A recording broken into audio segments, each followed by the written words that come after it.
So what's your name? Xavier, Mr. Hope Robertson. We'll just get straight into the questions. Can you tell me a little bit about your childhood? Yeah, so my childhood, I grew up on the west side of Detroit. I like to tell a lot of people that I'm actually really from Detroit, like the inner city, just because in a lot of travels, like, you hear people from all over say, hey, I'm from Detroit, and then you get their address or you ask them really from, and they live like in some outskirts city. Yeah. So I'm born and raised on the west side. I had a pretty good childhood, in all honesty, and that's kudos to my parents, just being just great parents, and I believe that my childhood was definitely just great. Sports, just definitely just a great time. We did a lot of traveling, so yeah, pretty good childhood. What were your dreams as a child? My dreams as a child, just like everybody else, you want to be famous, you want to have a lot of money. But honestly, one of my dreams as a kid was just to help people. Honestly, my dad early on like introduced me to like medicine and like the medical field. So just like one of my dreams, like I want to be a doctor. Like that was like really early on. Necessary, not and really just like how a kid, would say like I want to be a doctor, I want to be a policeman or a fire truck. I mean, say fire truck, a fireman. So yeah. Can you tell me a little bit more about your relationship with your dad and how he generally made you feel? And all honestly, like I got to give all props to my dad. Just a phenomenal guy. I believe that someone who really married the essence of being a provider. Someone who definitely believe in being selfless.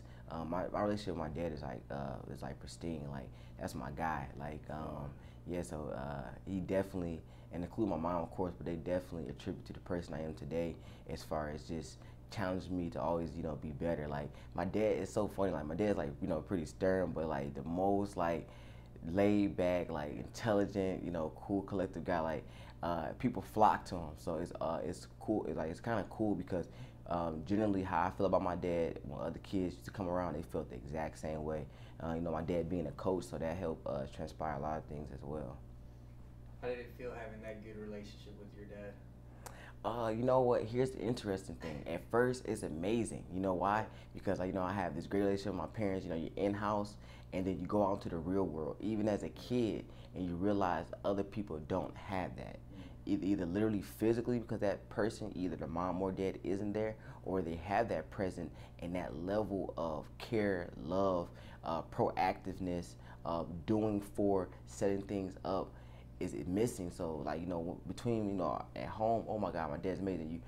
Then it's the backlash from other kids like well your dad did, your mom did. It's like you almost kind of think, you almost feel bad. Like I got a two-parent household, you almost feel bad because people don't have that. But then it wasn't a turn of now feeling bad. It was like, oh, I'm honored, what I'm saying, to hold on to this because of the missing links that might be around. If anything, it granted me the opportunity to eventually share my parents with those I felt that could, or would appreciate them. And a lot of times, man, people just flock to them because that nurturing was there. So, honestly, it's amazing. Like even to this day, people still tell me, how lucky I am to have a relationship with my dad, and I take pride in that. And I'm like, you're absolutely right, and I'm grateful for it. I'm humbled by it, and then I give people other opportunities to have that angle because I know it's missing as well. What about your relationship with your mom? How was that? Me and my mom, what? It's so funny. Me and her are the same person. So if anybody can attest to that, when you're the same person in a relationship, man, it's like either we're the best friends or we're about to go to war. Yeah. So my mom is so loving, and I say I'm just like her because her heart is gold. My mom is such a just lover, and care. And it's funny because the way she loves is just so pure that it can be taken, and it's just like no, she has that much love for you that at any level, and that honestly has molded me to the person I've become, and then her presence, like my mom has this presence about her that just establishes order. Like when she comes around, people just get an order. So I love my mom because like when you come around her, you just feel this energy of sureness, this energy of comfortability, and just confidence. So my mom is definitely great.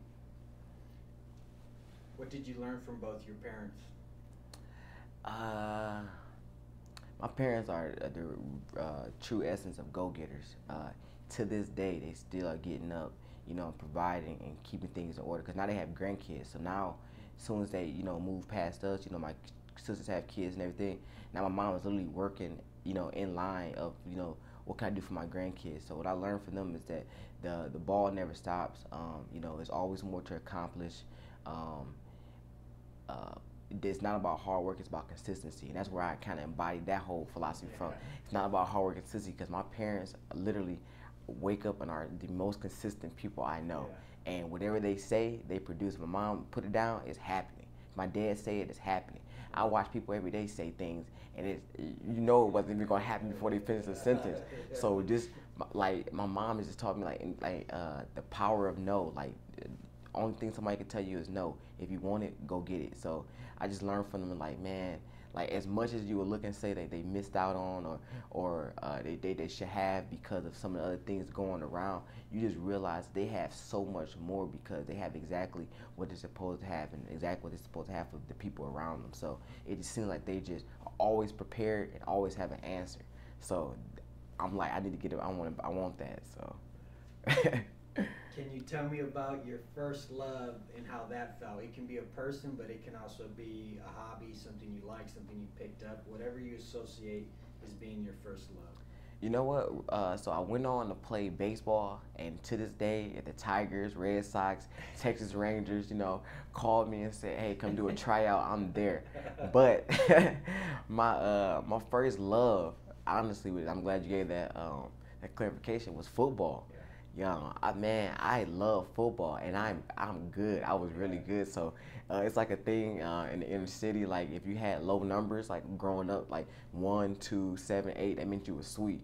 So I had 0. So at first I'm like 0. I can't wear 0 to like, oh, I'm like the sweetest, So I was running back in corner, and you can see my stature. I'm not the biggest, but I'm known as the X-Man. Like, and as far as football, running back, if you hear me, West Side Buccaneers, growing up, you'll hear the X-Man. So football was definitely my first love, just because I seen a running back by the name of Robertson for the Minnesota Vikings, and I love Randy Moss and Dante Culpepper. So I'm like, oh, I see Robertson. I'm playing Robertson on the game, on PlayStation 1 and whatnot. So I'm like, that's me running the ball. So I love football, and I was good at it. So.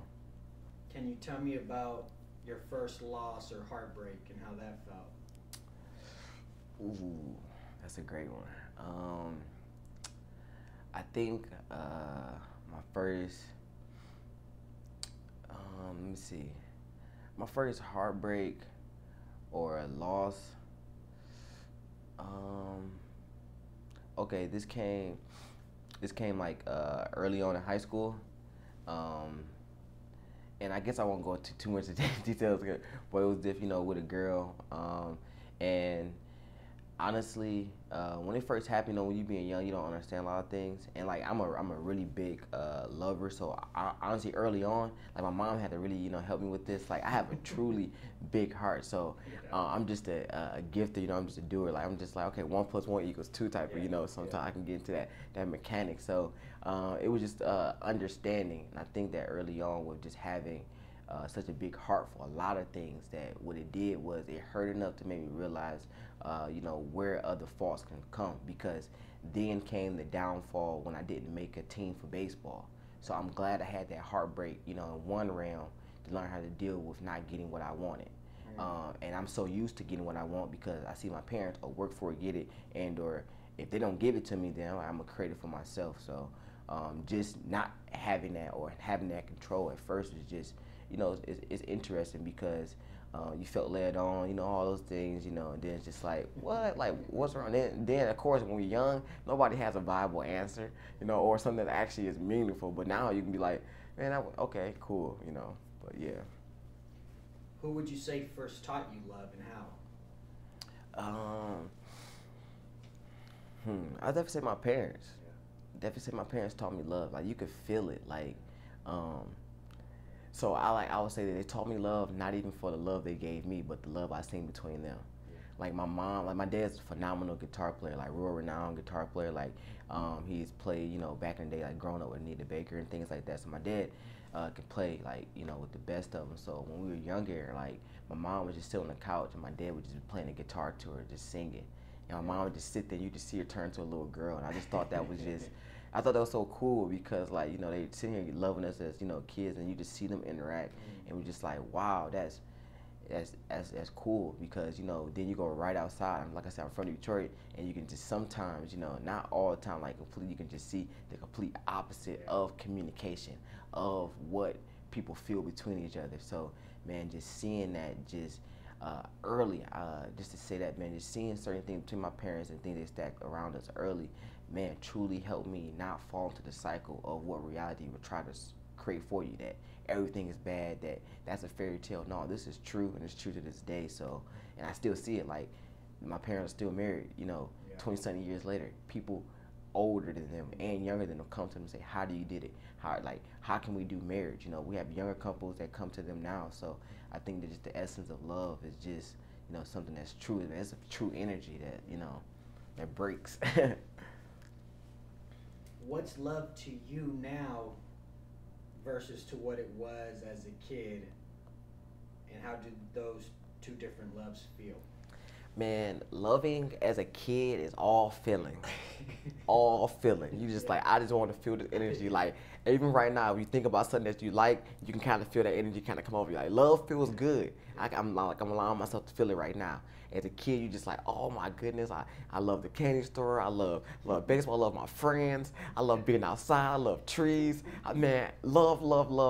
It's all feeling. Then when you don't like, I hate it. It's immediately opposite. I hate this. I hate that. Everything. And it's only those two. Man, when you get older, and this is me coming out of, I'll be transparent, out of a recent relationship, love is truly consistency. Yeah. It's marrying the process of wanting to, learn yourself, and betterment, and to truly mold yourself into what it is you believe that you can become. It's just, I call it cocooning on a daily, consistently just be regrowing and rebirthing yourself as a more, more beautiful, butterfly each and every day. But love is truly now about consistency, and it's not just all feels, because, I can sit here and I know I love you, but situations and different things can happen, or, whether it's even for a hobby or whether you're talking about a physical person, things can occur where the feeling is no longer going to just hold or be the glue to actions that move forward or to continue whatever it is happening. Only then actions that have been supplied for, or the actions that have been created, that has been allowing you all to continue to move forward, are those going to be those things. So it removes just all the feelings and say, now it brings in thoughts, now it brings in foresight, now it brings in actually measuring these feelings, actually putting a calculation to, well, I'm doing this, what has happened when this has occurred, not just being so susceptible to just a feeling. And what it has been is a neutrality that I have come about. Like, even now, if someone said, hey, what's up, handsome, I might just, have a neutral, just about. And even if somebody says, what's up, ugly, why? Because I learned as well is that we shouldn't be so moved, because it's all energy. So you have to be at a point where you're able to control and decipher the intent behind things, because compliment or negativity, because we're taught that you smile when someone says, hey, beautiful, but if someone says, hey, ugly, then you have a frown. Well, that means that you're susceptible to energy and that you're not grounded in pureness. So love has really become pure for me, and it's selfless, because it's not about gain, or it's not about even loss. It's about what you're willing to do to promote the happiness in something else or around you, in order to have that really truly refilled in you. So it's a selfless game. The more I'm able to exude in consistency and in pureness, it has to come back. So love has become a selfless act. Can you tell me about a general good day for you? A good day for me is waking up. Man, first thing I do every day when I wake up is I literally do not let my feet touch the ground without saying, all glory be to God. Because I know I'm already special because I woke up. I'm already lit. Like, I'm a different type of person. I am literally ecstatic as soon as I wake up. I'm like, I'm back at it. I'm here again. Let's go. You thought you had me yesterday. I'm back. You know, here he goes. Like I'm like, Rocky getting up in the last round against Apollo. You know, dang, he getting back up again. Yeah. So a good day for me is just waking up. Having something good, I like to start off the day with, something good to eat, I guess, just to relax, just to get the mind started and everything. And then it's just really being able to go out and do something for someone else, being able to do something positive in the world. So like on a general Monday, Mondays are really a great day for me because it's like my most productive day. I wake up, I have the podcast that drops. So boom, I've already, gave something out to the world that's, that's genuine. Anybody can tap into that. And I know that one, God would be pleased by that message. I know that no matter what even if they're negative, that they're either going to just cut it off because. What's the name of your podcast? It's Mr. Hope Motivates. It's the name of the podcast. Every Monday, Friday it airs on any podcast streaming platform. So you guys can tap into that. But I know, like, even someone having a bad day, even if they want to be negative, they hear that, they most likely at most can just cut it off. They can't even get anything negative from it. And then they needed something to move. It's like, no matter what type of person, I've done something great. And then after that is creating. I have to create every day. That is my, that's like my, I guess my outlet, my medicine or whatever you want to call it. Like, I have to create every day. Honestly, if I don't create every day, I feel like I did something wrong. Like, I feel so horrible. I have bad anxiety when that happens. Like, oh, did I create today? But so I try to create something every day, write, read, educate. So a good day for me is just being able to be controlled of being able to give to the world, give back to myself, and just really just not have to worry about anything. What about a bad day, and how do you push through that bad day? A bad day for me is that I'm up late. My day has already started progressing before me. Things that are supposed that like I'm time oriented. So when like this morning, even for example, like when I have a time set, I'm like, oh, I'm ahead, and then suddenly I'm not ahead. I was like, oh my goodness, like. Because I'm so time oriented, I stack a lot of things. Like I try to get a lot done, so sometimes things have to flow right in line, or it can just be a never-ending train. So a bad day is just I'm up late, things are already not going out of whack, things are not what it's supposed to be, just things are just not flowing right. I'm not creating, or I didn't create that day. And what tools do you use to just get through the day to the next day? You know what? I stop everything. It's no point in wasting more energy or causing more detriment for a single moment or a single day, because then I just challenge myself and say, I don't have it today. I'm gonna do what I can do. I'm gonna control what I can control, and then I'm gonna maximize everything I can tomorrow. Every day we have a new chance. That's our day 8. We think about 7 days creation day is always that start over. So I always say tomorrow could be my day 8. I can start over. I can come into that consistency. Or if it's not in that moment, maybe I just take a break and say, okay, not in this hour. Realign some things, and now just be proactive. I think when things start going bad, we kind of coddle sometimes, or just I start communicating immediately. If I was supposed to be somewhere, boom, I'm on it. I'm on it. Or if I was supposed to have something done, hey, it's gonna be at this time. I just get into a hyperdrive and say, okay, hey, let's get done what we can get done. What we can't, we'll attack that with the same vengeance at another time. But we're gonna control what we can control, because maximized time is better than lost time. What's a person or event that's shaped you, good or bad? The CDC. Has definitely shaped me in a great way.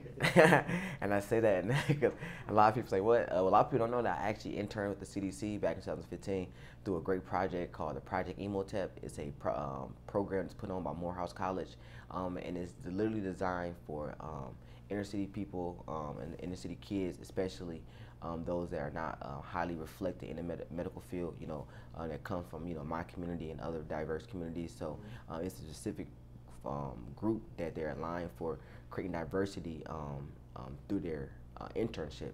So, and it's phenomenal because they allow us to go do an internship with the CDC to actually produce research that can be published, and then you go on to a prestigious public health school throughout this country and create another set of research for another like 4 or 6 weeks, and then you compile it all at the end. So I spent, it was what, an 8-week internship. We spent about 3 or 4 weeks down in Atlanta at the CDC at Morehouse College, developing the tools. And I actually went out to University of North Carolina at Chapel Hill, and I did public research out there. So I have 2 sets of research that are literally the epitome of what is occurring in our society right now. Things that President Obama has signed off on that has extended itself. So that just having that internship with the CDC has opened my mind as far as to what true health is, and the access and the consistency that people have when you think about health. The essence of our world is health, mentally, physically, financially. If anybody is altering there, you are now no longer living. Then you're now either living with aid or you're now dying. So we only have 3 tiers as human. We're either living with aid, or we're dying. So at the point in which where I work with the CDC, I realized that a lot of people are willingly living with aid and promoting their own deaths. And the CDC has a lot of different things that they set up as far as programs and different things to allow this education to flow, to have this equity within the communities and across the world, period. So just that in itself, just that ambiance, man, of just, it was like literally like the super brains of the world, like thousands of super brains all together talking about what truly shapes our planet. And that was just amazing because I was actually able to speak, in a room full of thousands, and have my sayings or my statements actually argumented. We argued over them, and well, this is facts and different things. So we had, it was a time where I wasn't little, and we was actually able to come into some understanding. So like I said, I was able to produce some actual published research with them. So it shaped me for the good, because now I have knowledge that I can go share with others, and now I have a sense of processing. Like my dad always told me that everything is based on process. Everything has a process to it. There's always an ebb and flow of something coming in and coming out. So before, here I am, I want to go save the world because I wanted to go be a doctor. When I did the internship with CDC, I was like, man, being a doctor is phenomenal for those who do it, but I will be limited.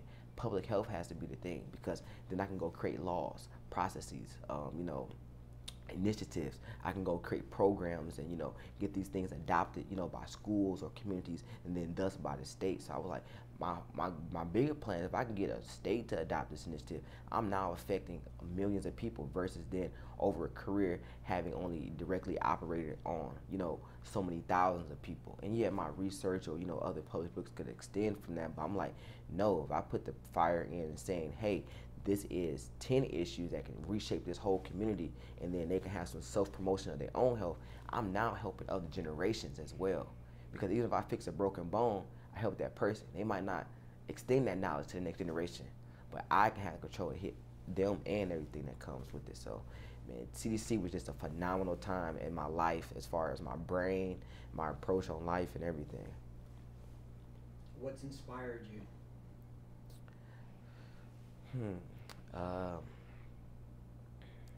People inspired me.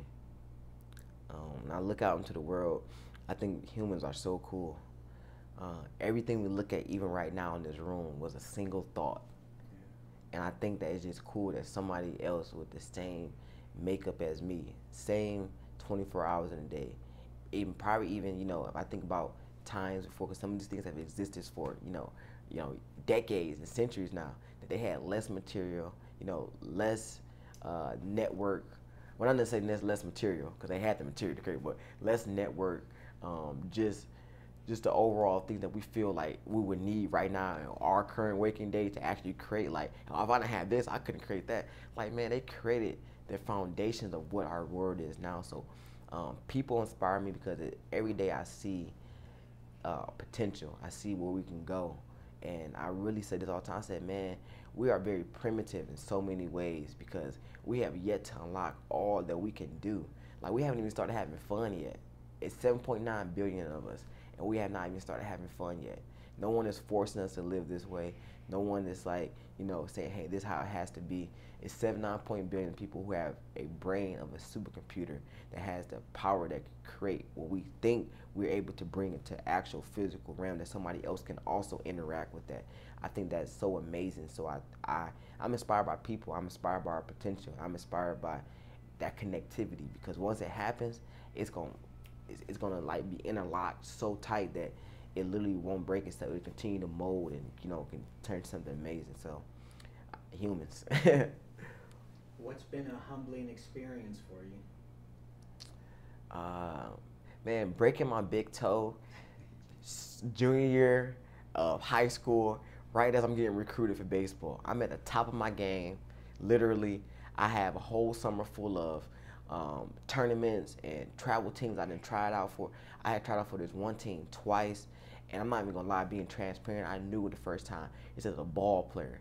As confident as I was, as confident as my dad knew he was to go out there and say, you better go out there and ball out, I knew the talent of those kids, because these are, people who are playing in the pros right now. I got friends, that playing independent ball. So these are the guys that was there. I'm like, man, so the first time I tried out, I didn't make it.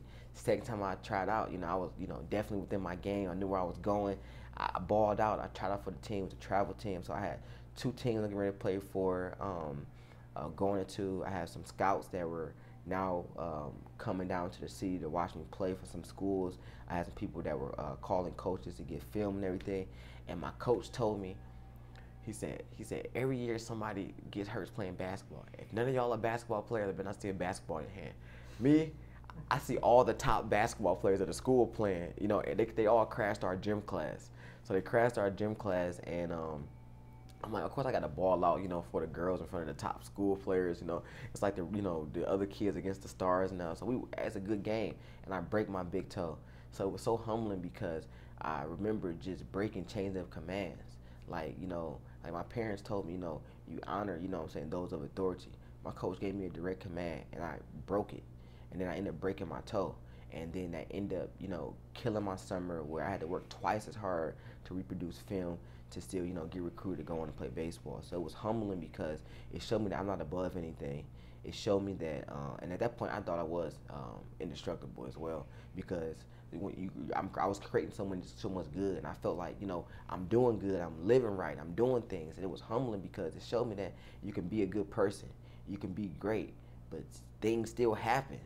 And if you're negligent, it can be even detrimental, because you have this this hierarchy of thinking. And it's like, I'm not above anything, and that is so humbling, because I can say this now. I know I'm great. I know that things I do are good, but I still walk with dignity and humbleness, because it can be taken away, or the wrong angle can reproduce a message that's not even me. So go in your mind and think. This life event can be mental, physical, or spiritual. Tell me about a time in your life that you can relate with the word war.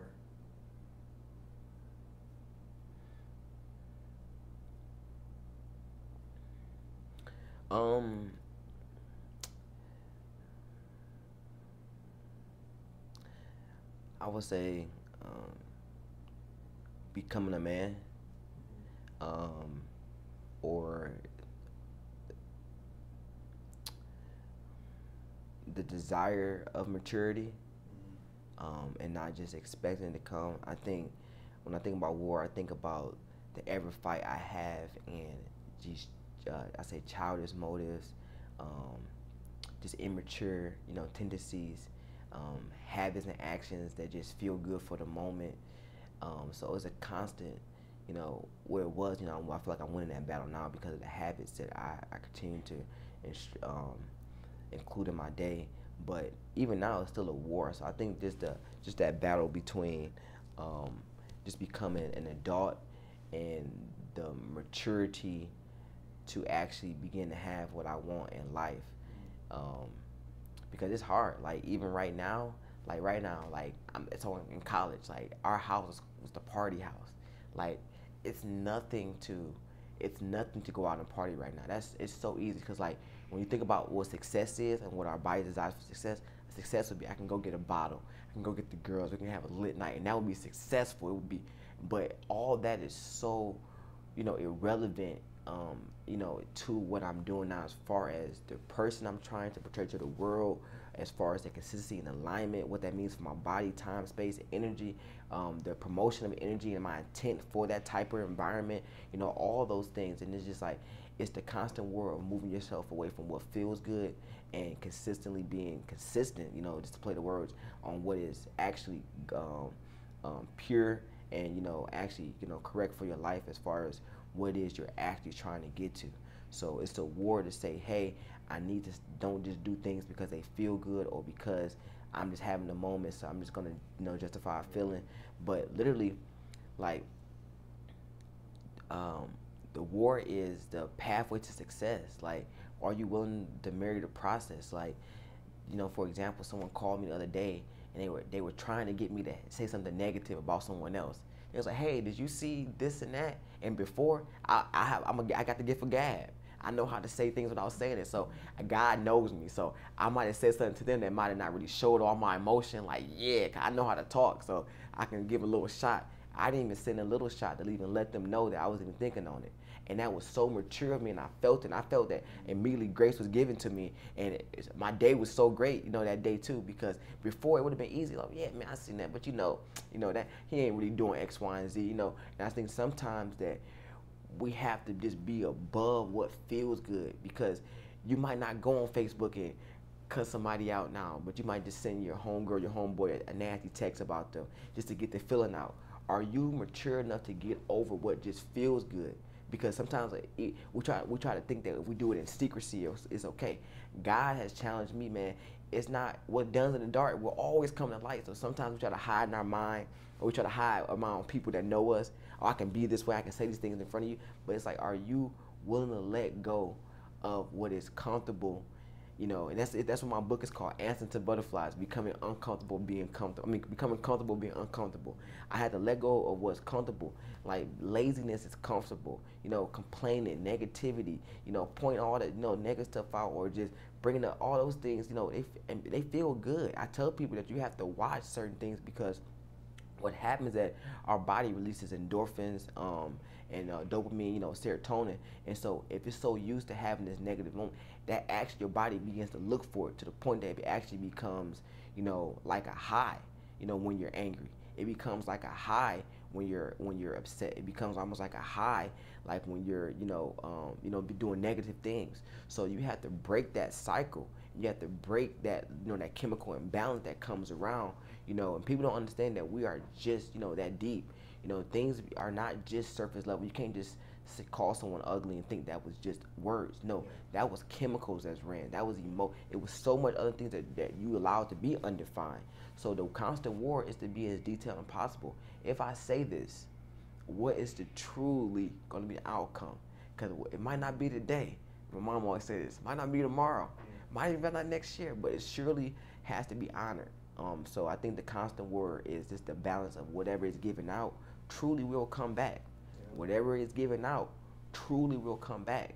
So if I give out positivity, it's going to come back. If I give out negativity, it doesn't matter.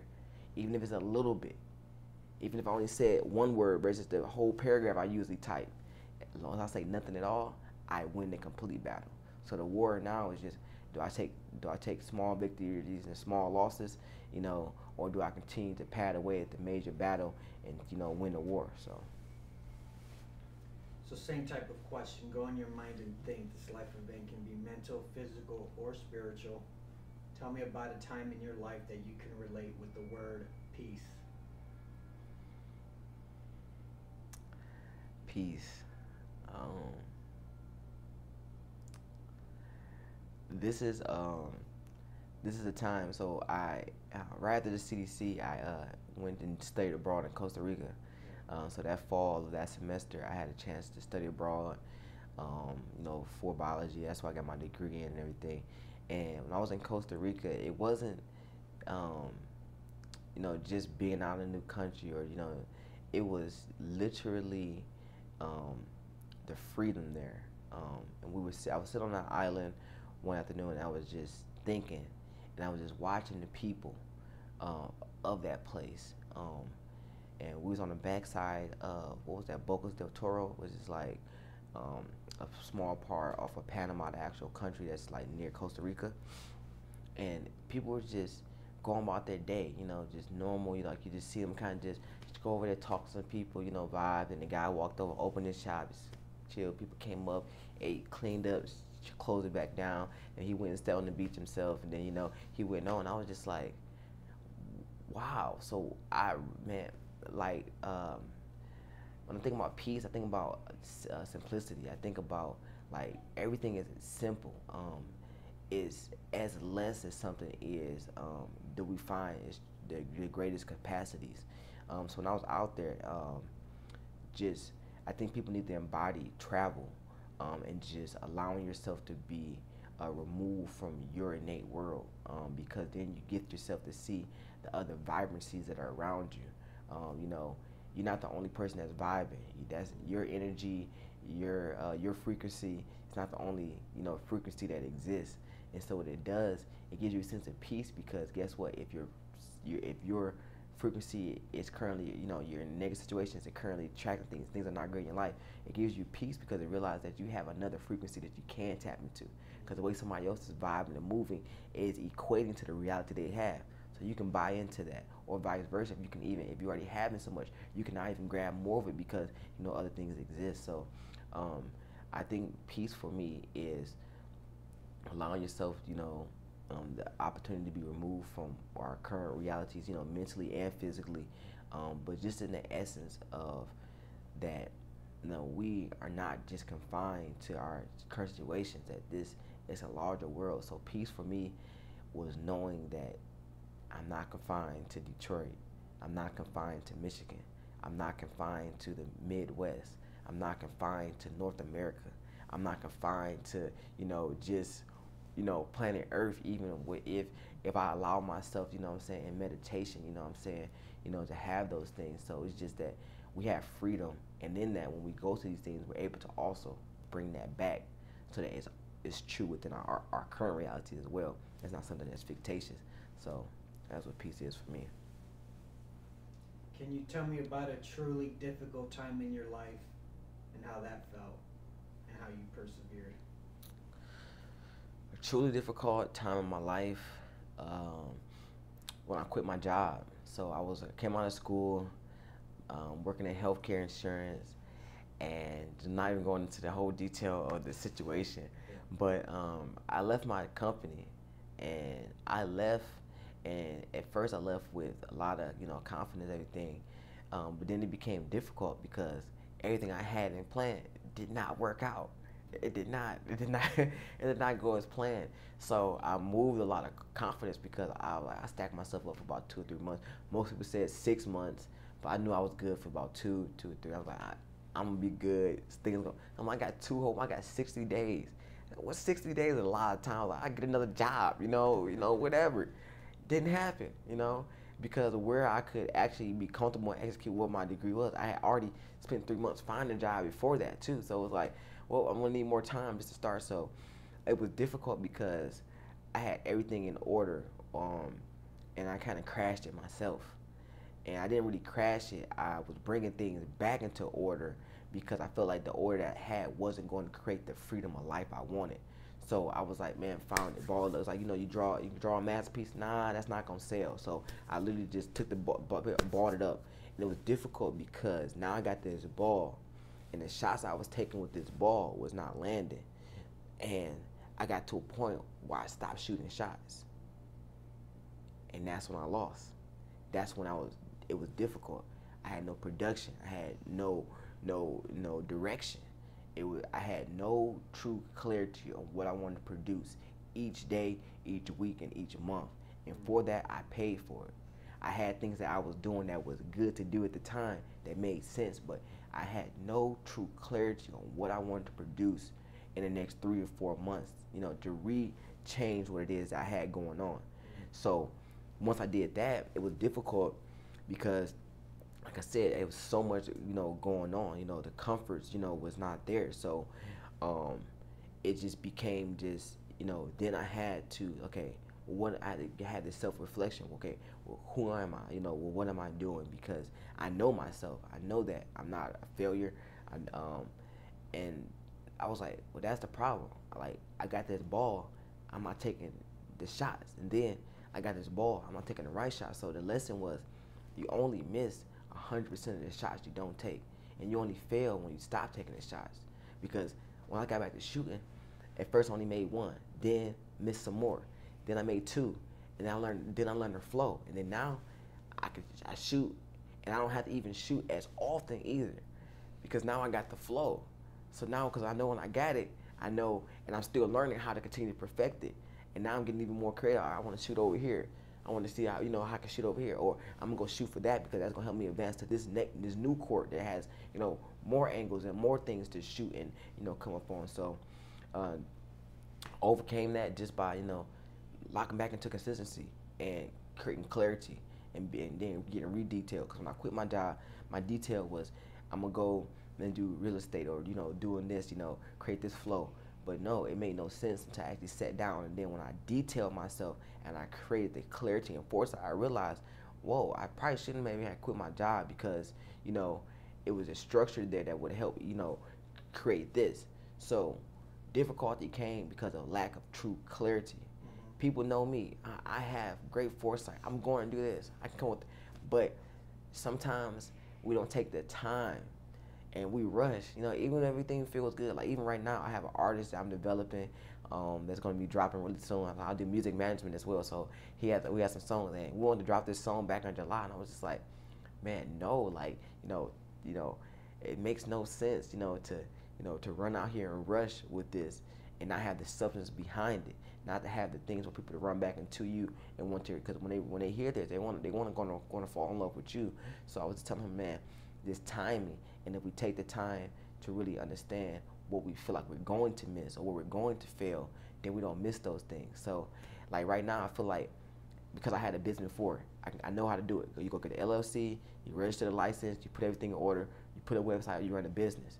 You can tell somebody that, but no, I would challenge you not to go do that because that only takes 3 days or a week time to do that, and you got a whole business. I would still tell you, no, go spend about a good month writing your business plan out. Project yourself 3 months and truly get detailed in those 3 months. Then give yourself some more time to really see, okay, what if 5 months would be based on your 3 months. Truly dig deep and study the angles in the field and what it is, because you're going to be able to see, okay, they failed. I got this same goal, but that goal is actually unrealistic because you didn't spend time seeing what another company blew past that 20 years ago, in essence. So then, you really find yourself about 8 months in. Now you have a business plan. Take that business plan to an attorney, or take that business plan to somebody who has an established business at the true tier. Not somebody else who's an entrepreneur like you, per se, but somebody who actually has had some success or has their flow that you really want to equate to. Let them, view some things, get some inputs, study the game, give yourself some time. And then, you become unstoppable. Then you start connecting the hits. What does it if you get to the batter's box and hit a home run every 30 swings? They don't want you. Most people rather have you hit your singles, your doubles, your triples, and then they're going to put one guy specifically in the lineup because they know that's his job. Most of us are not, the 3 or 4 hitters. Most people are 1, 2, 5, 6, and 7 hitters. You are meant to be in a lineup to connect the hits, get consistent. You are meant to just get on base. So difficulty, all of that, comes back full circle. Just clarity, foresight, marrying the process, not rushing, not getting ahead of myself, and focus on, consistency and clarity and all those things. Can you tell me about a truly joyous moment in your life and how that felt? Graduating college. Like, man, like I represent so much. And I even though how I feel about the structure of school and everything, I feel like now as far as how it equates, the average person into success and those things. Like I'm from the inner city of Detroit. Literally, from the, I have people literally. It's funny, I have people on my block, like, man, you can't do really, like, no, wouldn't allow me to do certain things, or I try to, do, man, no, you got this, or they, pushing me away. So it's just like I had that weight on them because they were already doing whatever they wanted to do, but they knew like, oh no, we're not gonna allow you to participate or do certain things or the X, Y, and Z. Or you had this going on, so I became a badge for them. So when I graduated, I represented African American male, from the inner city that has a bachelor's of science and biology. I'm a unicorn, as far as the science goes, as far as my family, as far as people around me. And what I brought was the essence of completing the job. And it's not like, and that's what I had to do. I had to show people you can get the job done. That whatever you put your mind to, you can get it. And then you can have the height, whatever you focus on. When I tell people I have a degree in biology, like, man, that was hard. I'm like, no, it was fun. Because it wasn't hard because I allowed it to be fun. Because hard would be fighting what it took to actually get it, not studying, not putting time in. It became fun because I learned how to study and party. People thought I was crazy. Man, you was at that party. Man, I finished the party and still had, at 8 a.m. exam, but, in the accolades of like, no, but you didn't see me when I got out of class at 12. Most of y'all went right to the caf or was already turned up. No, I studied from 12 to just now when I got dressed and then came, So success, graduating just helped me now have a story to tell because it wasn't just about graduating. I had all these other levels as well. I played baseball as well. I also, was a biology student, so that's two different ends. You're a student athlete plus one of the most, interesting subjects. Then I, had all these other activities that I can dance, act, all these. So then I'm a leader, so I was a part of companies and other organizations and everything. So I was able to show them different flavors. I like to say different levels. Like, no, I just wasn't a robot. Like, no, I went in there and I was still able to be myself. So I think sometimes when we think about even just, when I think about a lot of inner city youth or just people that come from the community, I think that when we think about the image of success, we think that, we just kind of had it. We wanted to look cool. It has to be sweet. It has to feel, it has to be swag. And I was able to show them, like, man, this has swag to it because you're not going to lose yourself when what you think that, communicating a certain way or having to confide to a certain style of frequency for a while. Like, man, yeah, I had to adhere to how it was being, dressing, and talking in the South, which is completely different from being in the North, literally for what it represents directly for me as a person and, relatively what it is just because I'm from the North, now I have to operate, in the South for years at a time. So it's like, man, you get to be yourself and anything you get to now get the world with something they didn't see. So if the scare or the fearness or all that, or the failure that people try to create before it ever starts, now becomes all the reason to have success. So success for me was graduating because you see how deep it was. It wasn't just I went and got a degree. I came in, first one to do it out of my siblings. First one to do it on this side of the family. First one to do it on my dad's side of the family. So many different things, that I represent. Now my cousins, able to say this and that. And I have an angle of information. Now I am a pivotal or a point of change in the family. Like, you might ricochet, boom, boom, boom here, but when you get to this person, now all directions change. Like, I'm such a dynamic, and I hold on to that. So that would be definitely the answer to that. What keeps you up at night? I feel like you already know this answer. And this answer is my hopes and dreams. Literally, man, I was up like last night thinking about, coming here to communicate on this, It's actually hard for me to sleep because I have to create. What keeps me up is creating. Like, I have to sometimes force myself to sleep because then what happens is that I get tired enough to go to sleep and I lay down, and as soon as I touch the bed, I think my body just sends a shot of anxiety. Boom, and I'm back up. It's like, oh no, like I was tired. I was literally walking up the stairs, and then I hit the bed, and it's like, did you create today? Did you do enough? Or like, and I tell people, be careful how you talk to yourself, cause I get in on myself. Oh, like I say things, oh man, you're a bum. You're trash, man. Like, come on, like that's all you did today, like really? And you call yourself Mr. Hope, like. And so I tell people, hey, be kind to yourself. I had to watch out, man. I had to check myself. Hey, man, who you talking to? I'm Mr. Hope. What you mean? I got these things, in order. So, what keeps me up at night is just the feeling of what I did for the world that day. Did I create? Did I exude positivity? if someone was to check on me and run my track record, would they be proud? Would they be mad? And most importantly, I give people the rule of accountability. Is my future self happy with me?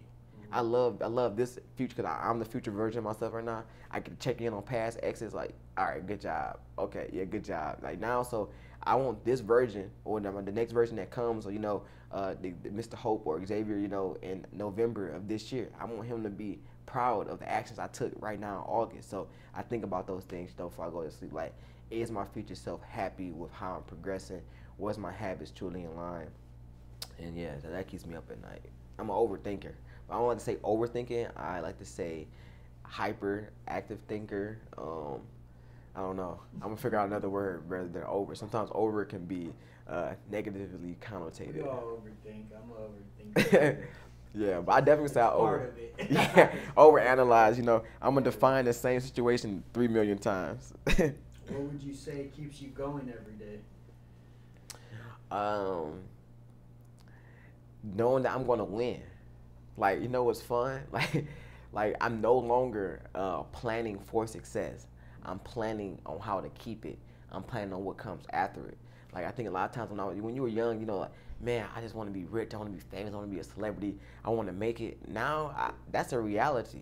I already know I'm going to be rich. I'm literally going to have billions. So I already know in my head, Mr. Hope, you're going to have billions. This is not no exaggeration, no folktale. Like, I know this. I'm going to have that reality.